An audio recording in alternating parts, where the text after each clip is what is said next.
Hello बच्चों, कैसे हैं आप सभी। होप करती हूँ कि सभी बहुत अच्छे होंगे और मैं आप लोग के लिए लेकर आई हूँ एक इम्पॉर्टेंट आर्टिकल जो कि आपके इंग्लिश के एग्ज़ाम्स के लिए काफ़ी ज़्यादा इम्पॉर्टेंट हो जाता है। और मैं आपको बताऊँ कि ये वाला जो आर्टिकल है ये आने के बहुत ज़्यादा चांसेस है।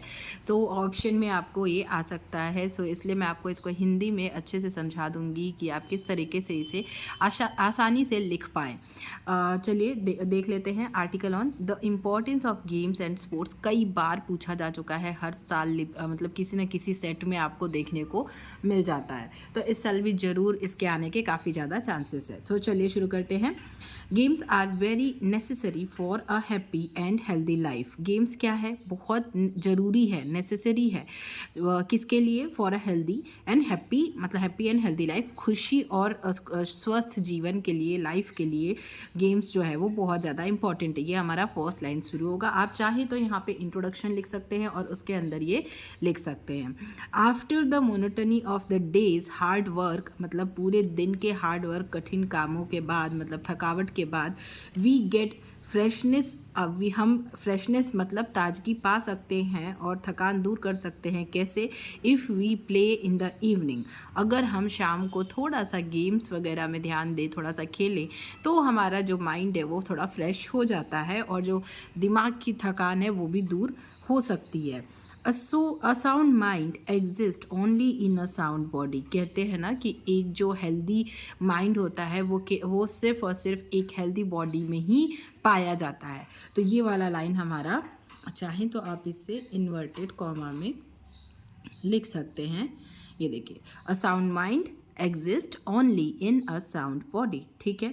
Games and sports are an important part of education. Games और स्पोर्ट्स जो है वो बहुत ज़्यादा इम्पॉर्टेंट है। किसके लिए? एजुकेशन के लिए भी। The importance of healthy life could be very well understood from this proverb. मतलब हम इसकी एक हेल्दी लाइफ की इम्पोर्टेंस जो है वो इस प्रोवर्ब, मतलब इस कहावत के द्वारा बहुत अच्छे से समझ सकते हैं। कौन सी कहावत है? ही हु हैज़ हेल्थ, वह जो, मतलब जिसके पास हेल्थ है, हैज़ होप, उसके पास क्या है? होप है, उम्मीद है। And he who has hope, और वह जिसके पास होप है, उम्मीद है, हैज़ एवरीथिंग, उसके पास क्या है? सब कुछ है। जब तक आपकी उम्मीद जिंदा है, जब तक आपके होप जिंदा है, तब तक आपके पास सब कुछ आपकी सब कुछ पाने की इच्छा होगी आपके अंदर और आप सब कुछ पा पाएंगे। आपके पास सब कुछ है। Education and sports should be blended in a suitable proportion. Education and sports, यहाँ पे भी आप हेडिंग डाल सकते हैं नेक्स्ट, एजुकेशन एंड स्पोर्ट्स। उसके बाद आप लिखेंगे education and sports should be blended in a suitable proportion. मतलब एजुकेशन और स्पोर्ट्स आपस में एक मतलब सुटेबल पोर्शन में जो है ब्लेंडेड है। मतलब बिना एजुकेशन, मतलब एजुकेशन के स्पोर्ट्स आप नहीं समझ पाएंगे और स्पोर्ट्स के जो स्पोर्ट्स है वो एजुकेशन में आपकी बहुत हेल्प करता है। किस तरीके से? जीवन में हमारे बहुत सारी ऐसी चीज़ होती है जो हम खेल के थ्रू सीखते हैं। ठीक है। स्पोर्ट्समैनशिप जो बोलते हैं, एक दूसरे की हेल्प करना, एक दूसरे के साथ निभाना, ये सारी चीज़ें जो होती हैं ये हम स्पोर्ट्स के थ्रू सीखते हैं। तो एजुकेशन में स्पोर्ट्स का बहुत बड़ा योगदान है और स्पोर्ट्स से भी हम सीखते हैं। तो चलिए आगे देखते हैं। School should not only develop the mind. School जो होता है वो सिर्फ और सिर्फ माइंड डेवलप नहीं करता, बट ऑल्सो द बॉडी, वो बॉडी को भी डेवलप करता है। किसके थ्रू? गेम्स के थ्रू। डिफरेंट डिफरेंट टाइप के गेम्स जो होते हैं स्कूल में वो इसलिए होते हैं क्योंकि हम हेल्दी भी रहे, मतलब हमारी जो बॉडी है वो भी फिट रहे, माइंड के साथ साथ बॉडी का भी डेवलपमेंट होना चाहिए। Both are essential for a wholesome personality. तो ये जो दोनों है वो हमारे education and sports, both are मतलब दोनों ही हमारे होलसम मतलब पूरे पर्सनैलिटी डेवलपमेंट के लिए एसेंशियल है। एसेंशियल मतलब ज़रूरी है। Apart from keeping the students physically fit, duty of loyalty, मतलब इसके अलावा भी, मतलब स्टूडेंट के फिजिकली फिट होने के अलावा भी ड्यूटी ऑफ लॉयल्टी, लॉयल्टी मतलब ईमानदारी, ईमानदारी शुड ऑल्सो बी इनकलकेट। ठीक है। मतलब बच्चों में और भी जो ईमानदारी होती है, उनकी काम के प्रति उनकी ईमानदारी होती है, वो सारी भी चीज़ें इससे मतलब बढ़ती हैं। This qualities can be summed up, ये सारी क्वालिटीज़ आ जाती हैं इन अ वर्ड, एक ही वर्ड में, स्पोर्ट्समैनशिप मतलब जितनी भी एक अच्छे व्यक्ति में क्वालिटीज़ होती हैं वो सारी स्पोर्ट्समैनशिप अगर एक वर्ड है उसमें समाहित हो जाती हैं। स्टूडेंट्स टेक विक्ट्री मतलब स्टूडेंट्स जो है वो जिनको जीत मिलती है एंड एफ डिफीट लाइक और किसी को हार मिलती है। तो ये क्या है, इन दोनों को स्वीकार करना एक अपने आप में बड़ी बात है। इसे भी स्पोर्ट्समैनशिप कहते हैं कि कभी जीत होती है कभी हार होती है, बट हार से हमें निराश नहीं होना है और जीत से बहुत ज़्यादा मतलब अपने आप पे घमंड नहीं करना है, मतलब इस तरीके का। The winners need not be over zealous and the losers should not gate aspirated. जैसा कि मैंने अभी आपको बताया कि मतलब आप बहुत ज़्यादा इतना ज़्यादा खुश नहीं होना है कि दूसरे को कुछ ना समझे अगर आप जीत जाते हैं, और अगर आप हार जाते हैं तो अपने आप को अकेला ना समझे, अपने आप को टूटा हुआ हारा हुआ ना समझे।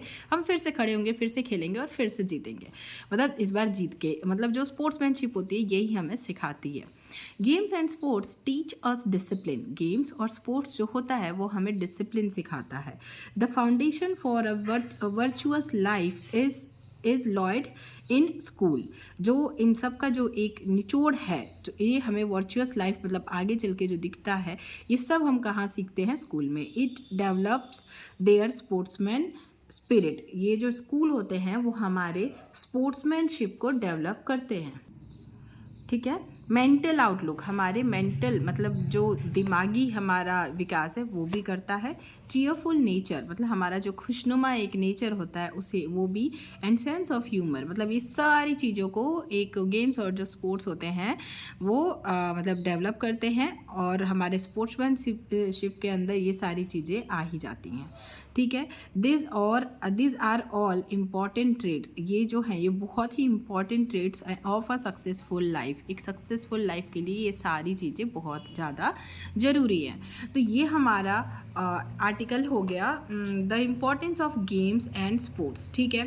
तो इसके अलावा भी और भी बहुत सारे आपके आर्टिकल्स हैं, बहुत सारे तो नहीं है, कुछ 4-5 ही हैं जो हर बार रिपीट करके बार बार आपको ऑप्शंस में देके पूछता है। तो मैं वो सारे कवर करने की कोशिश करूँगी।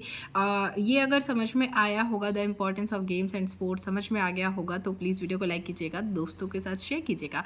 और अगर आपको कोई दूसरा आर्टिकल भी समझना हो, किसी कोई भी टॉपिक हो, तो आप मुझे कमेंट कर सकते हैं। मैं ट्राई करूँगी कि मैं आपकी हेल्प कर सकूँ। और इसके अलावा जो इम्पॉर्टेंट और आर्टिकल्स भी हैं वो भी मैं आप लोगों के लिए लेकर आऊँगी, क्योंकि इसके बाद एक एक करके मैं सारा आपका कवरअप करवा दूँगी, क्योंकि इंग्लिश का एग्ज़ाम वैसे थोड़ा टाइम है, तो आपका सारा आर्टिकल वगैरह जो ये, क्योंकि ये बहुत मार्क्स के आते हैं, तो ये हम ऐसा नहीं कर सकते कि 2 मार्क्स का आता है, 3 मार्क्स का आता है तो चलो मतलब कुछ भी लिख दिया, तो कुछ भी नहीं लिखना है। मैं आपको बताऊंगी कि किस तरीके से, अगर मान लो ये याद नहीं हो रहा है आपको, तो ये भी मेरे पास ट्रिक है कि किस तरीके से आप आर्टिकल मतलब लिख भी लेंगे, और आपको नहीं भी आता रहेगा तो भी आप लिख लेंगे, और आपके मार्क्स कैसे मिल जाएंगे।